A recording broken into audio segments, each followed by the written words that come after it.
Welcome back, everyone, to another episode of the Educational AD Podcast. We'll be right back with today's guest, but we want to give a shout out to our podcast partners, the Global Community of Women in High School Sports, We Coach, and the Florida Coaches Coalition. These are three great organizations that you should really be a part of. And now, please stay with us. Don't fast forward. Take a listen, a very quick listen to our podcast sponsors. We want to say thanks to Athletic Surveys by LifeTrack. Athletic surveys are a quick, easy, and affordable way for you to collect comprehensive data that allows you to evaluate and improve your entire program. As athletic directors, we usually only hear from the 2%, that squeaky wheel parent or a disgruntled student athlete, and we need to hear from them. But you also need to hear from the 98% that really love your program. And that's a tremendously valuable tool that you can use when you're meeting with that disgruntled athlete, or your principal or your school board. And Athletic Surveys allows you to do that. Go to athleticsurveys.com and check out their confidential third-party surveys. If you've never taken the pulse of your student athletes or your parents, you're really missing out. Talk to the pros at Athletic Surveys by LifeTrack and let them help you take your athletic program from good to great. We also want to thank Sideline Interactive.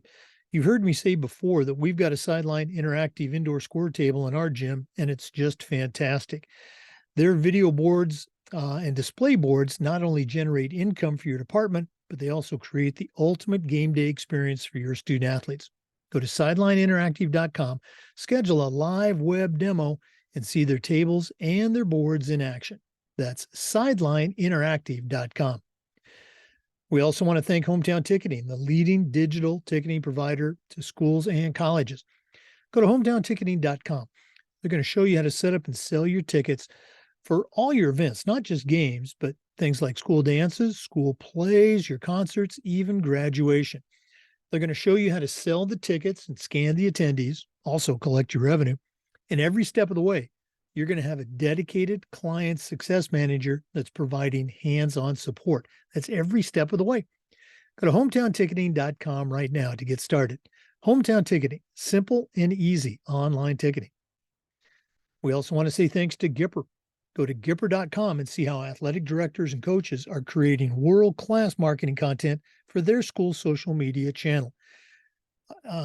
You don't need any design experience or any special programs. Tell them you heard about it on the podcast. Use our code ADPOD10 and you'll get 10% off. That's Gipper.com. Create custom content for your school's social media channel. We also want to say thanks to Huddle. Go to huddle.com. Change the way you see the game. As a football coach, I used Huddle for years, but when I became an athletic director, I made sure our school was a Huddle school. And our coaches just loved the smart cameras, the mobile apps. Of course, they love the analytics, but there's so much more. Huddle gave us the tools that helped our teams, our coaches, and our athletes play at the highest level. At Huddle, we believe in sports, and teams believe in Huddle. Go to huddle.com, join the 6 million users, and turn your school into a Huddle school. We also want to thank Snap Mobile. Go to snapraise.com and check out their entire suite of platforms designed to help you do your job better. Snap Connect is their family engagement platform. Snap Store allows you to order custom gear for everybody.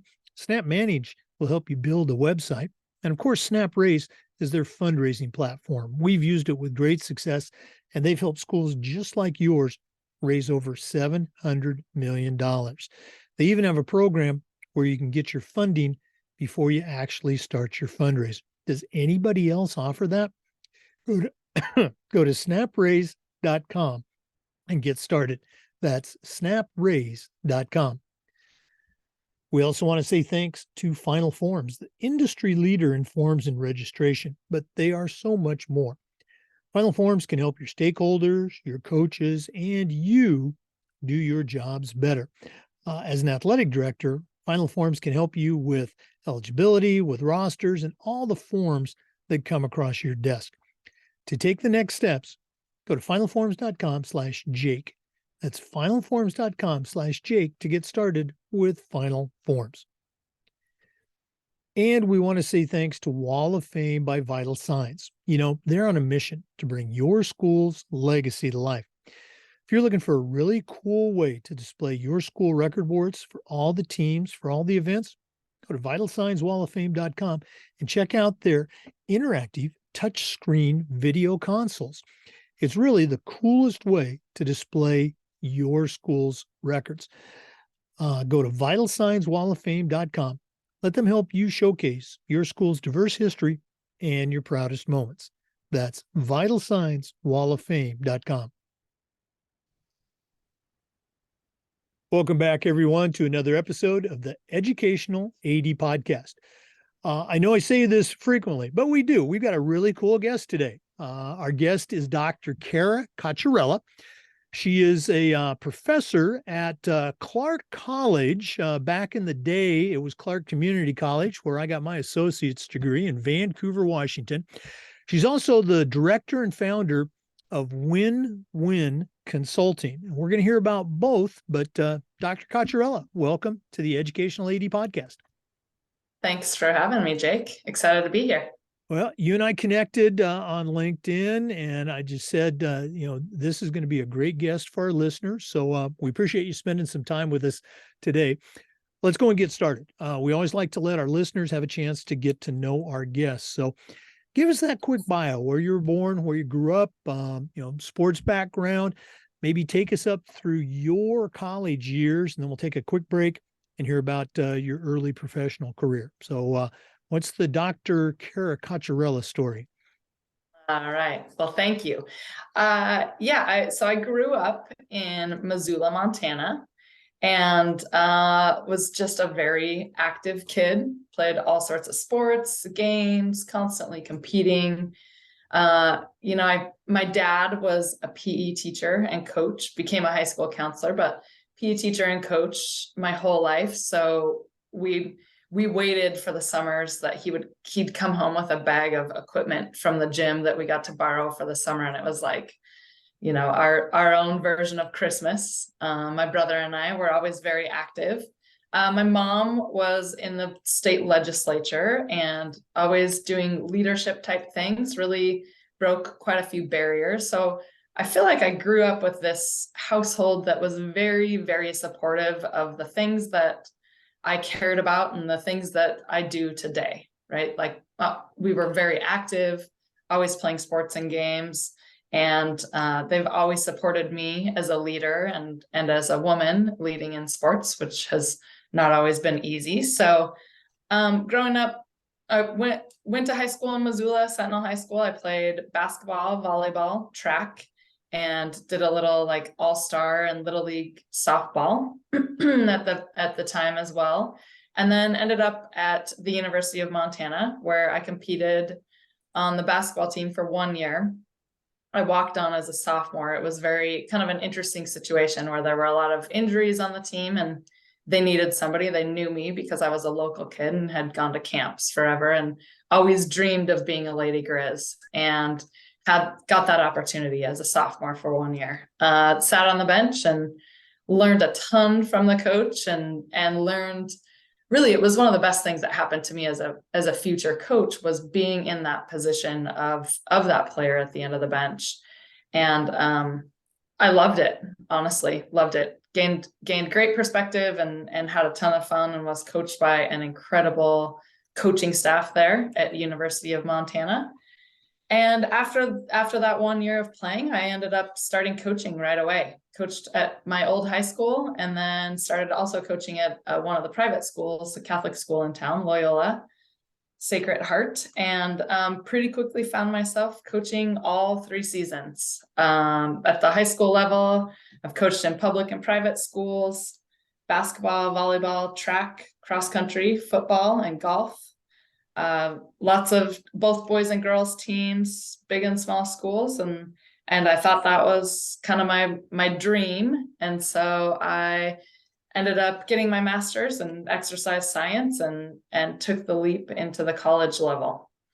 And at the college, I also spent, in that time, I spent 1 year as an athletic director, interim athletic director, at the school, one of those two schools where I was teaching and coaching. And again, another opportunity to learn a ton, and it was really good for me as both a teacher and a coach to be in that perspective and or to be in that role and have that perspective and face those challenges. So yeah, from there, absolutely. Oh, I'm sorry. Yeah. from there, went on to coach college, women's basketball. I was at Gonzaga for 1 year, and then became the head coach at University of Montana Western, where I was for 3 years, and was also teaching at the time. I loved the teaching part. The coaching part was not what I thought it was going to be. So that was kind of an interesting turn in my career, which we could talk about if we want, but found that I loved working with adults. I loved working with teachers and coaches. That's the courses I was primarily teaching at the time. So I went back and got my doctorate in educational leadership and kind of started consulting, mentoring coaches and going from there. And I absolutely love it. So I'm now, as you said, teaching at Clark College out here I teach in Vancouver, live in Portland, Oregon, and do my consulting work as kind of my passion project on the side. Like that energy I used to invest in coaching now is spent coaching coaches. So No, it's a great lot. stuff. I appreciate you sharing that. Gives that broad background of experiences. I want to take a quick jump back to, that high school period. I think for me anyway, Montana, you think it's a whole bunch of small towns, and I know, there's some bigger cities there, Montana wise. What was your high school like? Was it a big high school? And how was that transition from your high school experience as a 3-sport athlete to the Division I level? Any memories stick out for you? Great question. Sentinel High School, where I went to school, is one of the bigger, it's a class AA school. And in Montana, AA schools are the biggest schools. At the time, I'd say we had about 1,200 people probably in the school. So fairly decent size by most standards, but definitely not big city, big school. And then, yeah, the transition to University of Montana was interesting. Like I said, I grew up just dreaming of playing for this coach that I got to play for, and dreaming of being a part of that basketball program there. And so that was actually the biggest, I wouldn't say obstacle, but the biggest kind of impact for me was just the opportunity to play in that program. The school, University of Montana, Missoula is very much a college town. And so we grew up, and my mom worked on campus as well. So we grew up going to all the games, homecoming parade, everything that happened in the community as I was growing up typically was centered around the university or had some sort of tie to the university. So it actually felt pretty comfortable. And I didn't plan or intend to stay at University of Montana, but I'm very glad I did. All 3 of my degrees are from there. I am a Grizz to my core. So it's a big part of me. And I think the transition, like I said, I definitely went from being like a starter and a captain to somebody who I was instrumental at practice, and my coaches made me feel like I mattered, and that had a big impact on me. But I actually didn't even like games. Game time would come around and I was way too nervous. And those 90 seconds I was going to get of playing time at the end of the game, I felt like I needed to make, water out of rocks in those moments that I was in the game. So pretty stark contrast from my previous sports experience, but good for me to learn as a coach for sure. No, again, another one of those experiences that you end up filing away and utilizing down the road. Appreciate you sharing that. Yeah. Listeners, our guest today is Dr. Cara Cocchiarella. She's a longtime coach, college instructor, continues to teach in Vancouver, Washington, and also the founder of WINWIN Consulting. We're going to hear more about both, but we're going to take our first break. Please stay with us. This is the Educational AD Podcast. We want to say thanks to Hometown Ticketing for their support of the podcast. Hometown Ticketing is the leading digital ticketing provider to schools and colleges. And if you go to hometownticketing.com, they're going to show you how to set up and sell tickets at your school, not just for athletic events, but for things like school dances, your school plays and concerts, even graduation. Go to hometownticketing.com. They'll teach you how to scan the attendees that come to your games and collect your revenue. And every step of the way, you'll have a dedicated client success manager that's providing hands-on support. That's every step of the way. Go to hometownticketing.com to get started. Hometown Ticketing, simple and easy online ticketing. We also want to say thanks to Sideline Interactive, indoor scoring tables and video displays. Their products not only generate income for your department, but they also create the ultimate game day experience for your student athletes. We've got a Sideline Interactive score table in our gym, and it's just fantastic. We use it for home games, of course, but we also use it for pep rallies, for signing ceremonies. Their products are tremendously versatile, and their customer service is just outstanding. Go to sidelineinteractive.com, schedule a live web demo, and see their tables and their boards in action. That's sidelineinteractive.com. Welcome back, everyone, to our visit with Dr. Cara Cocchiarella. Okay.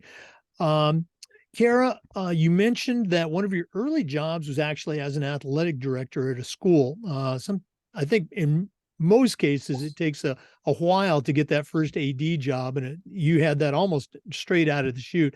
What were some of the experiences that you had that maybe surprised you, or what were some things that you just knocked out of the park? Maybe some things that you still use now based on that experience as a young athletic director. So, yeah, me ending up in that position was pretty interesting. I was teaching and coaching at Loyola Sacred Heart. And at the time, I was the head girls basketball coach, co-head track coach. And I think I was still coaching volleyball at my old high school across town, but maybe had moved into a co-head coaching position in cross country at the time as well. Not quite sure, but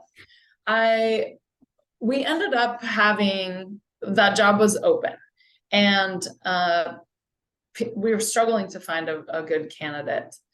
And basically I was just approached by the principal and vice principal and asked, would I take on the role for a year? And, I think it was known that it would be a 1 year commitment, because the goal was not for us to have athletic directors, or they didn't want to have an athletic director that was a head coach as well. And so, which made a lot of sense to me. And so that was actually one of the more difficult parts of that year for me, was stepping into that role, trying to be as unbiased as I possibly could, and to appear to everyone else to be unbiased, while at the same time really investing everything I could still in my own programs. And so that part was definitely challenging. I think, what was fun about it for me was that I was finally in a position where I could really support all of the other coaches in the building. And I absolutely loved that. I felt like we had, across the board in athletics, we had a great group of coaches. And so just to be able to support everyone and to be in that role and have that actually be my job, I loved that part. That was a part of being in a school and working in a high school that I always really appreciated anyway. And to have that on my list of to-dos was very welcomed. I think, it was interesting at the time. They considered that job like not even half-time, I don't think. It was very, very, as many of you all are that are on this call, I would assume, very underpaid and undervalued and all of the things. And so doing, all of the scheduling, and we were a very busy, that was a smaller school than the one that I went to. So it was a Class B school, meaning there are a lot of Class B schools in the state of Montana. And for the size of school that we had, though, we had a ton of athletic programs, and it was considered activities director. We also at the time had a speech and debate team that was on a like national record-setting streak of state championships that I was tasked with helping organize. I really, the program ran itself. Their coaches were so great and they were so successful, but really just a lot of, I think, being in that role and learning how much organization had to happen behind the scenes to make everything run properly and all of the different pieces of the system. And I tend to be really a systems thinker. And so that part was actually surprisingly easy for me, where I would come in and think, okay, oh shoot, we need to change the time of this game. And it was real easy for me to think, okay, we need to contact the coaches. What about transportation? What's going to happen with custodial? And that part of it was surprisingly easy. Probably not so surprising. The part that was the most challenging were the parents. I think, as a coach, I had gone through struggles off and on with parents, and I was at a private school, and that added that extra layer of parent involvement or different expectations that we had to work through or got to work through, I guess. But being the athletic director, I felt like these coaches, even though some of them had been coaching much longer than I had, and we were all very different in what we brought to the table, but I felt like they were like my little team, and I wanted to protect them. And I really appreciated that part of my job, and it made it really hard when parents would call in. It was very challenging for me to be unbiased in the role and not overprotective of the coaches that I was working with. And I think if I were to do it again today, I would probably face some of those same struggles, just knowing myself and my philosophy and past experiences. And I also think as a little bit older individual, maybe I would be able to do a little bit better job in some of those ways as well, and having a little more experience under my belt. Yeah, on reflection, I think we all could say, well, I might have done that differently. I do like that you shared, and even as a young person, I think I'm wired very similarly to you, that systems based. So many of our parents, our fans, they show up at those games, and they think it's magic. Oh, the gym is set up, or the field's painted, and the ambulance is here, the referees, the concession stand. Oh my goodness, you get to sit around and watch games all day. Well, no, we don't. We're making sure that you feel that way. So very cool stuff. Yeah. Yeah. I think now, as someone who is not in that athletic director role, it is magic. I know how much is going into that. And I'm not afraid to call all the work that you all do magic. There are so many moving parts, and getting all those moving parts aligned and moving in the correct direction is nothing to scoff at. That is for sure. So, and when it does happen, for us, and for you too, it is magic. So yeah, appreciate you sharing that. Once again, for our listeners, our guest today is Dr. Cara Cocchiarella, longtime college coach, currently college faculty professor, and she's the founder of WINWIN Consulting. We're going to hear more about that later on, but we're going to take another quick break. Please stay with us. This is the Educational AD Podcast. We also want to say thanks to Gipper. Gipper allows coaches and athletic directors to create world-class marketing content for their school social media channel. You can do it in seconds on any device, and you don't need any design experience. Go to Gipper.com, tell them you heard about it on the podcast. Use our code ADPOD10, and you get 10% off. That's Gipper.com. Start creating custom content for your school's social media channels. Gipper.com. We also want to say thanks to Huddle. Go to huddle.com and change the way you see the game. As a football coach, I used Huddle for years, but when I became an athletic director, I made sure our school was a Huddle school. And they provided our coaches, our teams, and our athletes the tools that they needed to play at the highest level. It was a professional grade solution to the challenges that we all face. Go to huddle.com. We believe in sports and teams believe in Huddle. Join the 6 million users and find out how to turn your school into a Huddle school. Welcome back, everyone, to the Educational AD Podcast. Cara, we always like to give our guests the opportunity to share some of the mentors that they've had in their lives. None of us get to where we're at on our own. The expression I also use is I still hear those voices in my head of my mentors. So do you have any voices that you still hear? I hear voices in my head all the time.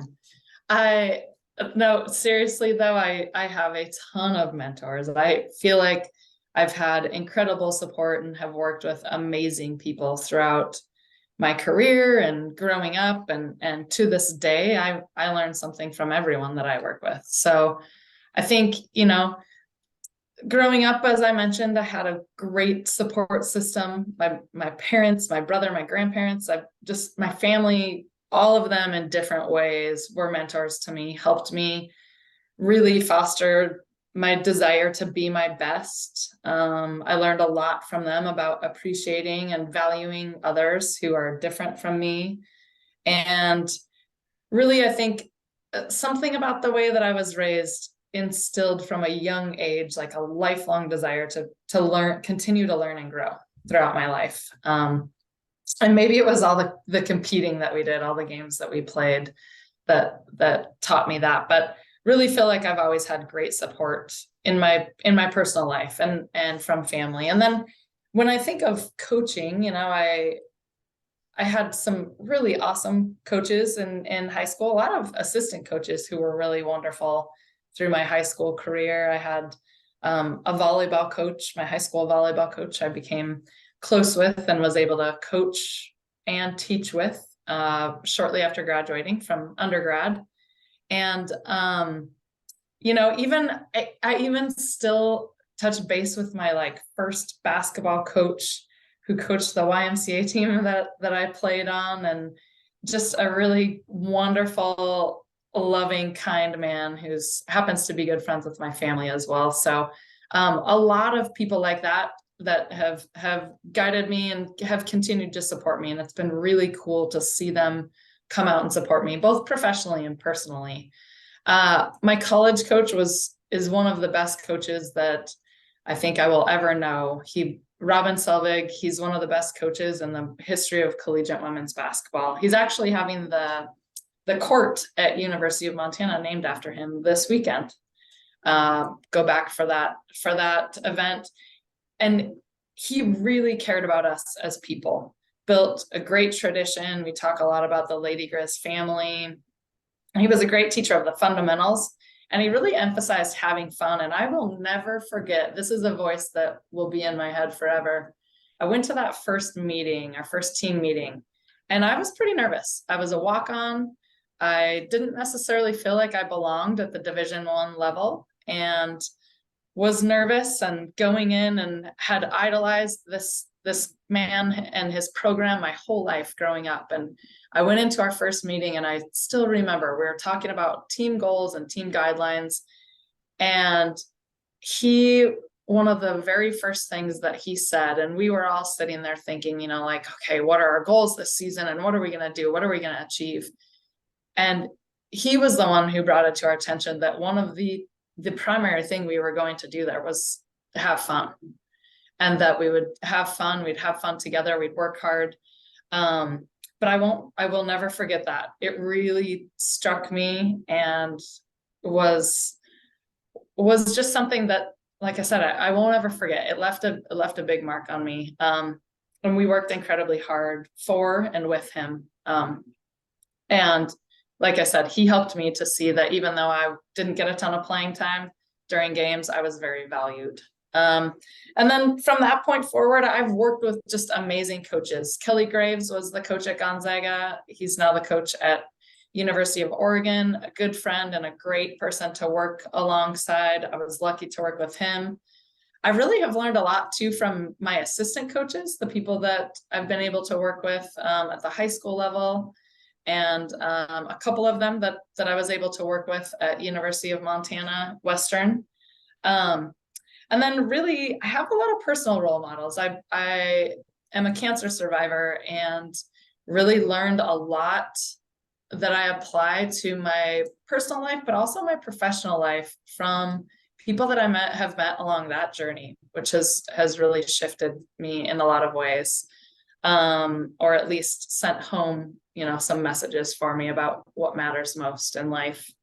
And now, I've got great coworkers that I work with at the school I'm teaching at. I've really liked the people that I work with in my consulting business, and have met a lot of people through the United States Center of Coaching Excellence who are mentors to me and coworkers. And I feel very lucky. I get to work with awesome people. I've had a lot of awesome leadership that I've been able to follow along, wonderful teachers and coaches in my life, from elementary school through my grad school, and doctoral professors. And a lot of their voices come through in different moments for me. Just very thankful.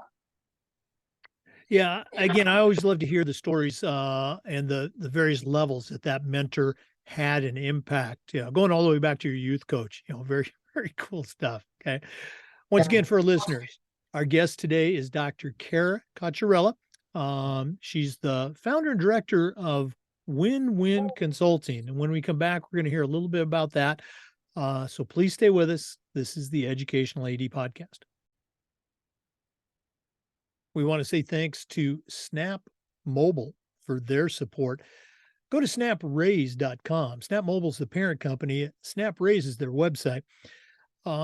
They've got an entire suite of platforms designed to help you as an athletic director or a coach do your job better. Snap Connect, Snap Store, Snap Manage, Snap Spend, and of course, Snap Raise is their fundraising platform. We've used it with great success, and they've helped schools just like yours raise over $700 million. They even have a program where you can get your funding before you actually start your fundraiser. Does anyone else offer that? I don't think so. Go to snapraise.com and check out their entire suite. That's snapraise.com. We also want to say thanks to Vital Signs Wall of Fame. They're on a mission to bring your school's legacy to life. If you're looking for a really cool way to display your school's record boards for all your teams, for all the events, or your school's Hall of Fame, go to vitalsignswalloffame.com and check out their interactive touchscreen video consoles. They've got a variety of templates, and each one can be custom fitted to your school and help you showcase your school's diverse history and your proudest moments. That's vitalsignswalloffame.com. Check them out today. Welcome back, everyone, to the Educational AD Podcast. Our guest is Dr. Cara Cocchiarella, and you've heard me say a couple of times, she's the founder and director of WINWIN Consulting. So, Doctor, tell our listeners a little bit about what WINWIN is, how it got started, and more importantly, why they should get in touch with you so that you can help them out. Sure. So WINWIN Consulting is really a culmination of my experience in coaching and my passion for the work that coaches do, along with everything that I did in my doctoral work in educational leadership. And so I think, the idea got its roots in the fact that when I went to that college level job, and I really thought a head coach at a small school was going to be my dream. And I quickly found out that it wasn't. I didn't like it. I wasn't happy. And there are a variety of reasons for that, but I think a lot of it stemmed from the fact that I wasn't very supported within that role. I obviously, as I've mentioned a few times, had a ton of support from my friends and family and from people who I've worked with directly. Some of the assistants that were there were amazing. But generally speaking, I didn't feel very supported. And so when I left that job, I left it specifically because I wasn't happy. I didn't really know what I was going to do. I knew that I loved teaching at the college level, so I went back to get my doctorate so that I could work with teachers and coaches. And in the process, started doing some mentoring with other coaches. People just kind of reached out, and it was very informal, but I absolutely loved it. I loved working with coaches, and I just see how hard coaches are working. And for me, it was really, really fun to just come in from the outside and play that supporting role for them.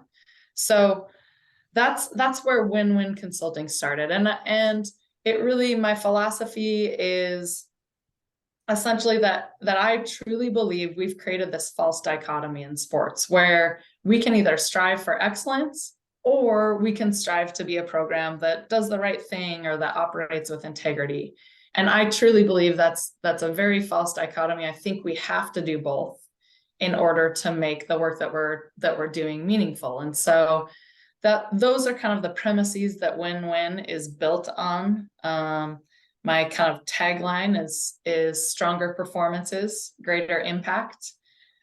Because the work that I do with teams or organizations, I work with different size groups. Sometimes it's an individual coach, sometimes a coaching staff, sometimes a school or a league or a club or an entire organization, and do all sorts of different coach development work. But typically we are talking about things like building winning cultures, maximizing leadership effectiveness, and then always making sure that intertwined into all of that is a focus on the greater good and doing the right thing and building, inclusive practices and making the people that are involved in everything that we do feel valued and build community. So a lot of different things that I do with WINWIN Consulting, and it's all really customized to whichever group I'm working with. But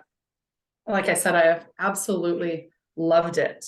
And I didn't know that I could step out of kind of the limelight of coaching and take on this different supportive role and have it feel so great. But I guess maybe that could have been foreshadowed a little bit by that being the part of the AD role that I enjoyed so much. So but it is different. It's different to have that outside perspective and to be able to come in and to help people. And everything that I do is really very based in best practices in education and adult learning specifically. So it's fun work. Yeah, I mean, I know it is fun. I do the same thing with my consulting group. I know you also do a lot of or a lot of work in coaches education with another organization. So tell our listeners a little bit about that. Yeah, the United States Center for Coaching Excellence. The USCCE, I am currently the education chair, and this is an interim position for me, but USCCE has been a really great organization to work with. It's a national nonprofit, and we support and promote quality coaching, coach education, and coach development. And the work that we do is very research and data driven and centered on best practices and the practical application of those best practices. So we support a lot of different coach education programs and provide education and networking for coach developers. And that's a group that I've been able to get involved with and have been able to do some of my own work with as well. So a couple things that I could share there about a book that I was able to write with a friend and an online course associated with that book too. So you want to hear about that stuff right now? Absolutely. Let's hear about the book. Yeah. Okay, cool. So the book is called, and the reason I bring it up with the USCCE is it's a part of a book series that the USCCE co-published. It's called Winning Well, Maximizing Coach and Athlete Wellness. And really is just a book that's focused on helping coaches. And within the book, we also have coach developer segments. So for different leaders in sport who work with coaches, some information that they could potentially use to help promote wellness for and with their coaches. And as a health educator, wellness is the stuff that I talk about in my day job. And being able to combine those things and also recognizing the need for wellness, and in particular within sports leadership, how much we tend to put our own wellness on the back burner. And so really wrote the book hoping to make a difference for people. So Winning Well is the book. And we also have a course coming out here shortly called the Playbook for Coaching with Wellness, which we are working on getting accreditation so that people could get some continuing ed credits for taking that course. Many could probably use it now for professional development and credits and things. But the goal of the course is applying the concepts in the book for people to walk away with a personal wellness plan and a plan for promoting wellness, whether if you're an athletic director, promoting wellness in your coaches, if you're a coach, promoting wellness in your athletes. So that's kind of one of the areas I've discovered in my consulting business that I tend to really gravitate to those conversations with coaches. That tends to be something that we end up talking about all the time. And so friend and I decided to write a book about it, and having fun having those conversations with people, for sure. Oh no, absolutely. You and I have had this conversation before. Wellness, a big part of my background as well. If one of our listeners wanted to reach out and pick your brain athletically, or if they wanted to find out more about WINWIN or even wellness, we'll do this again at the end. But go ahead and give us that contact information. How do they get a hold of you? Yeah, probably the easiest way, and I have my email and even my phone number on there, is to go to the website, my business website, which is winwin-consulting.com. So winwin-consulting.com. And I'm going to bet your contact information is also on your LinkedIn profile. It's there as well. Yep. Okay. Once again, if you just joined us for some reason, our guest is Dr. Cara Cocchiarella, college professor, longtime college coach, and also consultant with WINWIN. We're going to take another break, but we're not done yet. So stay with us. This is the Educational AD Podcast. We're going to say thanks to our friends at Final Forms. Final Forms is the industry leader in registration, but they are so much more than that. Final Forms can help your stakeholders with things like mobile apps. They also have reminders for parents about policies, about physicals, and all the forms that come when you have an athlete in the house. Final Forms can also help your coaches with things like attendance and communication with their program. And for athletic directors, Final Forms can help with eligibility, with rosters, and all the reports that come across your desk. You deserve to talk to someone who gets it, someone who's walked in your shoes. To take those next steps, go to finalforms.com/Jake. That's finalforms.com/Jake to get started with Final Forms. Welcome back to the Educational AD Podcast.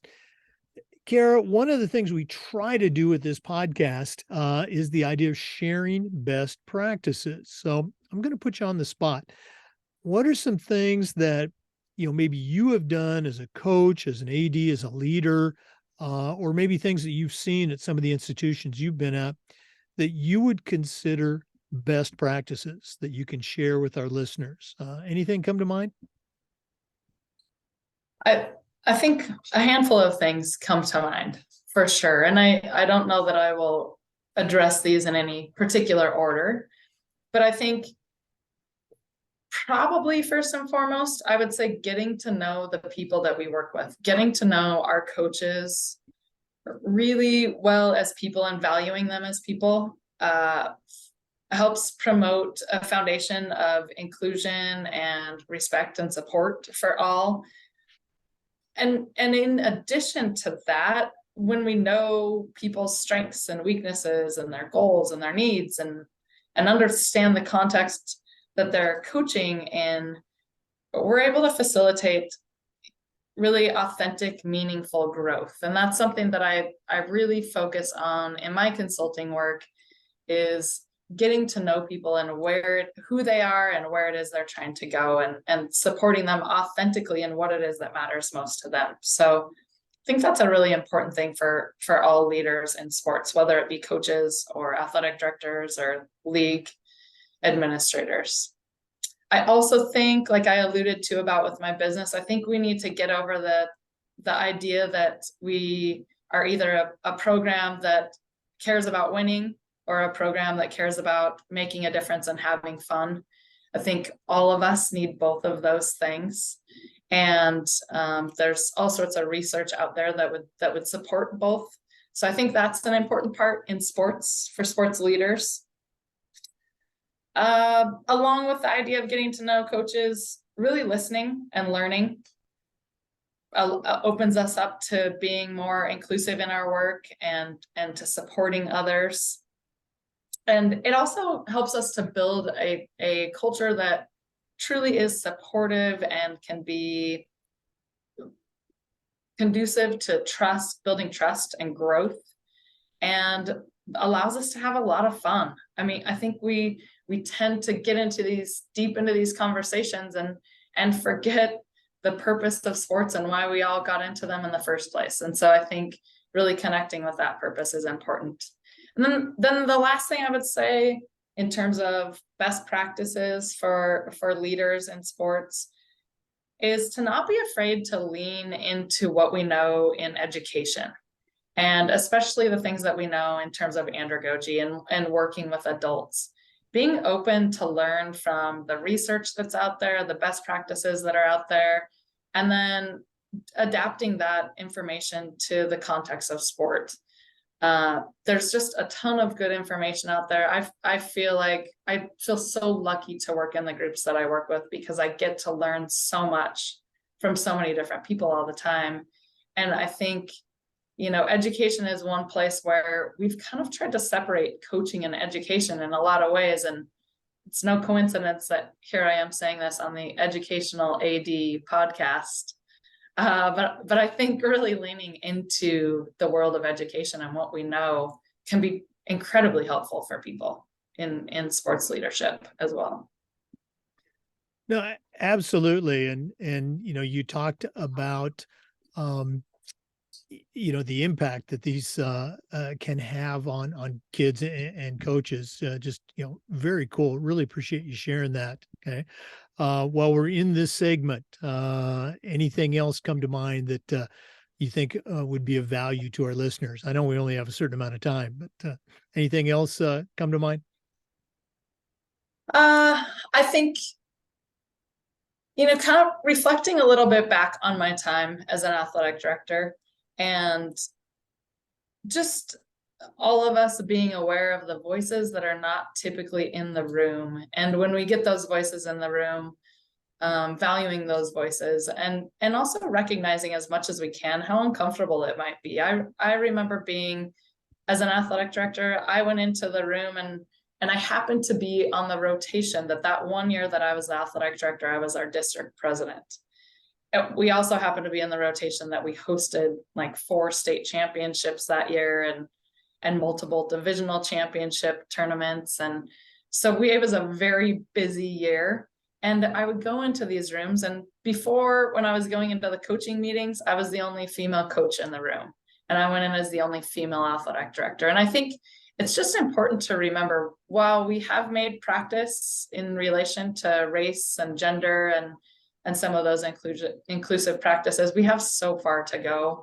And I think, I don't know, that's just something that's kind of standing out from what we were talking about earlier, and what it was like to be in that role of the athletic director, and what it's like now to continue to try to be doing this work on my own as a woman in sports. And and how many other different barriers that others face in this world. It's an interesting space, and really, hopefully at some point we can kind of rally a little bit more around the shared ideals and the shared values that we all have, those of us that are involved in sports. Oh, absolutely. And I think the things that you're doing right now are helping helping us move in that right direction. You're right. Are we better than we were? Absolutely. Are we close to being where we should be? Absolutely not. So, let's all keep working together. Cara, this has been really cool spending some time with you, finding out about, your career and all the things you're doing with WINWIN. And of course, it's great to connect with a Clark Penguin. But we're not done yet.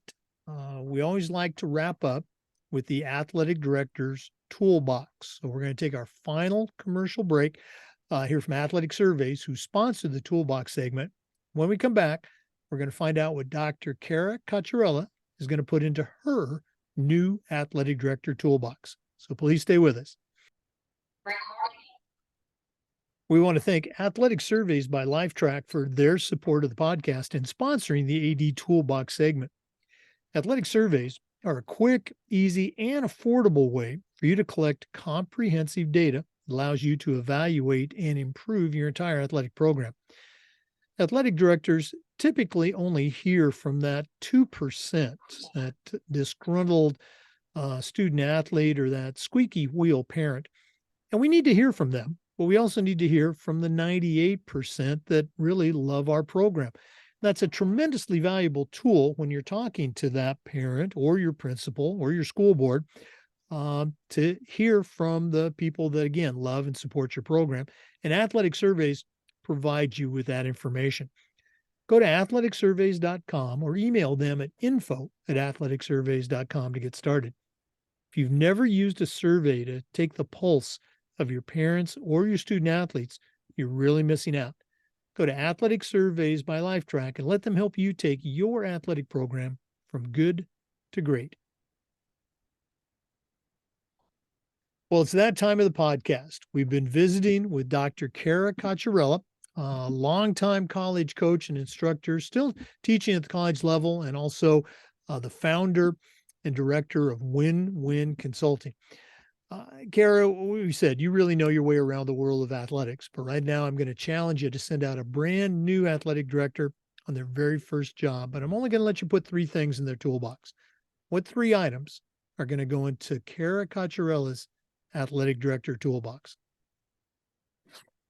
All right. So the 3 things, if I were limited to 3, and unfortunately it's a complex enough job, I think we need a lot more tools than that to do the work. I really respect the work of all the ADs out there. But 3 things. The first I would say would be a real clear set of values or a clear philosophy. I think being able to set yourself up with a structure to support and promote the things that matter most to you. And often that's probably going to be very intertwined with maybe the mission and vision of the school that you work at as well. But just, like I've alluded to, and as you all know, it's a hard job. It needs to feel like the work that we are doing as leaders in sport is valuable. And having that clear set of values allows us to be predictable and clear, which can be really helpful. We can lean on those values and in times of in different dilemmas, as different dilemmas arise or come across our desks. But it also allows us to work with conviction and passion. And so I think that clear set of values is a really important foundational piece as for a new athletic director, heading out there.